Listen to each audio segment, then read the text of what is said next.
যাদের অ্যাবিলিটি আছে তারাও তো শেষ মুহূর্ত পর্যন্ত আশা ছাড়ে না। সর্বোচ্চ চেষ্টা দিয়ে তারা যেখানে ভালো মনে করে সেখানে নিয়ে যায়।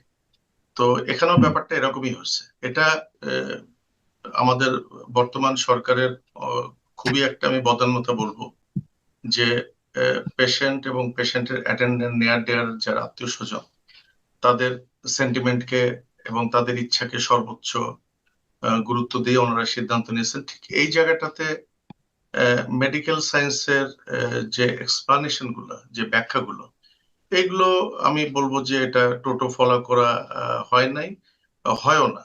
এবং আমি গভর্নমেন্টের ক্ষেত্রেও বলবো না, যাদের অ্যাবিলিটি আছে তারাও তো শেষ মুহূর্ত পর্যন্ত আশা ছাড়ে না। সর্বোচ্চ চেষ্টা দিয়ে তারা যেখানে ভালো মনে করে সেখানে নিয়ে যায়। তো এখানেও ব্যাপারটা এরকমই হচ্ছে। এটা এখানে চিকিৎসা ব্যবস্থার একটা লিমিটেশন আছে, বা এই পর্যন্ত, এরপরে আর কোনো চিকিৎসা নাই, এর ফার্দার ট্রিটমেন্ট, ওভারসিজ ট্রিটমেন্ট ভালো, সেই জন্য নিয়ে যাওয়া হচ্ছে। বিষয়টা ঠিক এরকম না, ঠিক এরকম না। এখন পেশেন্টের আত্মীয় স্বজন চাচ্ছেন রুগীকে বাইরে নিয়ে যাওয়ার জন্য, সরকার সর্বোত্তক সহযোগিতা করছেন। আহ, এটাই সবচেয়ে বড় কথা। মানে ব্যাপারটা এরকম না যে বাংলাদেশ ফেইল্ড, তার আরো এমন চিকিৎসা দরকার যেটা বাংলাদেশে নাই, এমন কোনো ঘটনা না, না, নয়। না, আমি আমি খুব কনফিডেন্টলি বলছি, এভার কেয়ার হসপিটালের আইসিইউ ম্যানেজমেন্টটা এটা খুবই স্ট্যান্ডার্ড, খুবই স্ট্যান্ডার্ড। আপনি জানেন বেগম খালেদা যে চিকিৎসা ওখানে চলছে, এবং হুম। ওখানে যারা চিকিৎসা করছেন তারা তো সবাই আহ, আমাদের পরিচিত ঘনিষ্ঠজন, আমাদের কলিগস কেউ হয়তো সরকারি চাকরি ছেড়ে ওখানে জয়েন করছেন। আমরা তো সব খবরই পাই। আসলে ওখানে ওখানে emergency management is very healthy, খুবই ভালো। তারপরেও ওনারা পেশেন্টের অ্যাটেন্ডেন্ট নাকি যখন কোনো নিতে চাচ্ছে। দুর্ঘটনা, কোনো সামনে এমন কোনো দুর্ঘটনার অংশীদার হতে চাচ্ছে না এবার কি আর এই জাতীয় অনেক না, কিছুই তো না, আবার না, ঘটে। না, না, না, না, এটা এভার কেয়ারের কিন্তু কোনো বিষয় না। বা এভার কেয়ারের বাংলাদেশ কোনো সরকার বিষয় বা এরকম অনেক কিছু তো থাকে আমাদের, না, না, না, এটা যেহেতু রাজনীতি।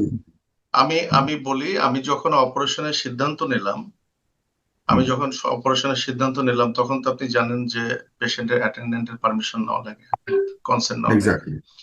তো হাদির ভাইকে যখন আমি জিজ্ঞেস করলাম যে আমরা এটা করতে চাচ্ছি, আপনারা রাজি কিনা, তো হুম, তখন ও বলল, আমাকে সরাসরি বলল যে আমার ভাই হয়তো বেঁচে নেই, তারপর আপনারা যেটা ভালো মনে করেন করেন।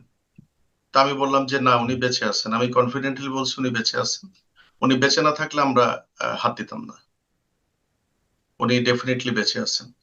তো তাদেরও যেটা কনসেন্ট, তাদের যেটা, তারা যেটা কাজ করতে আমাদের অনুমতি দিচ্ছেন, সেটা জেনে শুনে বুঝে। এখানে কোনো মানসিক চাপ বা পেশেন্টের তরফ থেকে চাপ, কোনো সামাজিক চাপ, এরকম কোনো কিছু কিন্তু আমাদের উপর নাই। আমরা খুব কমফোর্টেবলি কাজগুলো করছি এবং এখনো করে যাচ্ছে। এখন এবার কেয়ার হসপিটালে আজকে আমি নিজেও গেছিলাম, হুম, আমি হাদিকে দেখে আসছি।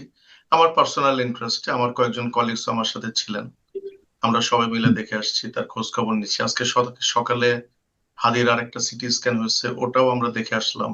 আগের সিটি স্ক্যানের সাথে কম্পেয়ার করলাম, বিফোর সার্জারি কেমন ছিল, এগুলো নিয়ে আমরা ডিসকাশন করলাম। হাদির ভাই, আত্মীয় স্বজন, তাদের সাথে কথা বললাম। দে আর দে আর স্যাটিসফাইড।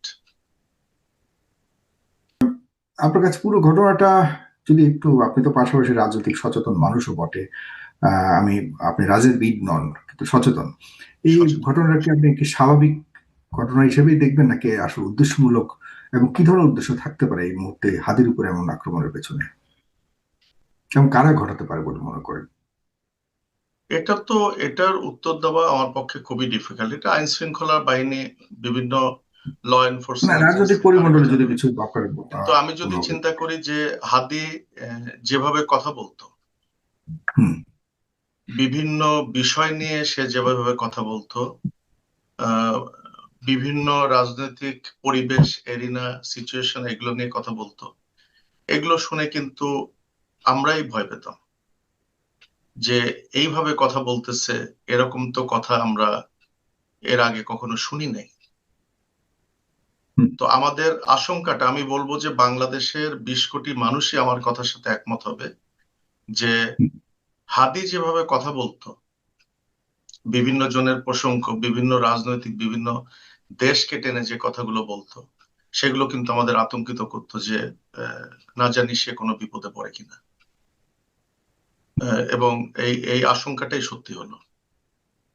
এখন কারা গুলি করছে, যেমন আমরা যেটা মেডিকেল সায়েন্সে, মেডিকেল জুরিসপ্রুডেন্সের ব্যাকগ্রাউন্ডে যদি আমি কথা বলি, দুইটা মুভিং অবজেক্টের ভেতরে কিন্তু ফায়ারিংটা হয়েছে, মানে হাদির রিক্সাও যাচ্ছিল আর পাশ দিয়ে মোটরসাইকেলও যাচ্ছিল, দুটো মুভিং কিন্তু অবজেক্টের একটা ভেতর জিনিস থেকে। একটা জিনিস জি, জাহিদ ভাই খুব চমৎকার একটা পয়েন্টে এসেছেন, একটু বুঝতে চাই। আপনি তো বললেন যে প্রফেশনাল শুটার ছাড়া এটা করতে পারবেন না, আপনি বলছেন কানের ঠিক উপর দিয়ে হুম, গিয়ে কানের অন্য পাশ দিয়ে বের আর মাথার অন্য পাশ দিয়ে বের বের হয়েছে, এবং খুব সমানভাবেই টার্গেটটা ছিল। কিন্তু যেই ব্যক্তিটা গুলি করেছে বলে যাকে সন্দেহ করে, বা আমরা মোটামুটি যাকে ধরে ফেলেছি যিনি করেছেন বলে বিশ্বাস করি, ছাত্রলীগের এক নেতা, সে তো মোটর সাইকেলে ছিল, হাদি একটু উপরে ছিল। টার্গেটটা কিভাবে এখান থেকে এখানে গেল, এই এই পরিমাপে আপনার কোনো ধরনের কিছু বলবার আছে কিনা? এটা অ্যাকচুয়ালি আমি যেটা বললাম যে এদিক থেকে ঢুকে ওদিক দিয়ে বের হয়ে গেছে, এটা অ্যাকচুয়ালি বোঝার জন্য আমি বলছি। অ্যাকচুয়ালি একটু আপস এন্ড ডাউনস ছিল বুলেটের ডিরেকশনের। হুম, যেমন হুম। আমরা কানের ওপর দিয়ে আমরা বলি টেম্পোরাল বোন দিয়ে বুলেটটা ঢুকছে, কিন্তু আচ্ছা, হয়তো এদিক দিয়ে ঢুকে ওদিক দিয়ে এভাবে বের হতে পারে, এমন হুম, হতে পারে। আচ্ছা, ঘটনাটা এরকমই ঘটছে, এ তো খুব তবে কাছ থেকেই কি হয়েছে, এটা একদম যে অবস্থা দেখেছেন, খুব একদম কাছ থেকেই গুলিটা করা হয়েছে, ব্যাপারটা কি এরকম দেখেছেন? বুলেটের যে এক্সিটুন্ট এবং হুম।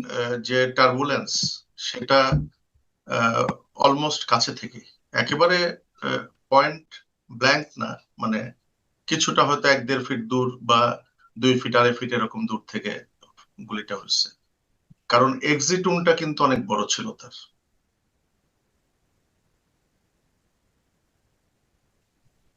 কি বলবো, খুবই দুঃখজনক, খুবই দুঃখজনক। এখন আহ আরো ইয়ের কথা বলেন, যদিও পলিটিক্যাল কথাবার্তা আপনার সাথে কি বলবো জানি না, আপনি যদি পলিটিক্যালি আহ যদি পলিটিশিয়ান নন, এরকম আরো টার্গেটের কথা শোনা যাচ্ছে। এবং সামনে নির্বাচন ঘিরে এই ধরনের বিষয়গুলি ঘটবার সম্ভাবনাকে আপনি কিভাবে দেখেন?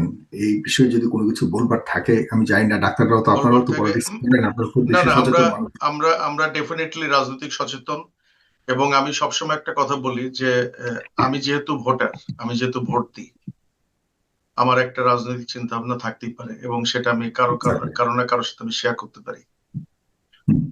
এটা থেকে যে আমি একদম অ্যালুফ থাকবো, সেটা কখনোই সম্ভব হয় না, এটা কারোর পক্ষে সম্ভব না। আর যদি বলি আমি একেবারে অ্যালুফ থাকবো, তো এটা অভিনয় ছাড়া আর কিছু না। কালকেই গণ অধিকার পরিষদের রাশেদ আমাকে ফোন করছিল।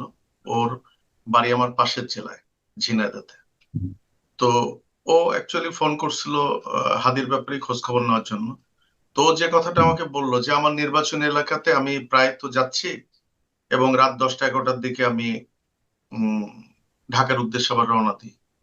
তো আজকে এই ঘটনার পরে আমি কিন্তু মাগরিবের নামাজের পরে রওনা দিছি, কারণ আমি কোনোভাবেই আর ভরসা পাইনি ওখানে থাকার। তো এই যে পলিটিশিয়ানদের মধ্যে যারা ইলেকশন করবে ভবিষ্যতে, তাদের ভেতর যে অ্যাজিটেশন যেটা শুরু হয়েছে হাদির এই বুলেট ইনজুরির পরে, এটা তো ডেফিনেটলি আমাদের একটা ডিটোরিয়েশন, প্রেজেন্ট সিচুয়েশনের একটা ডিটোরিয়েশন।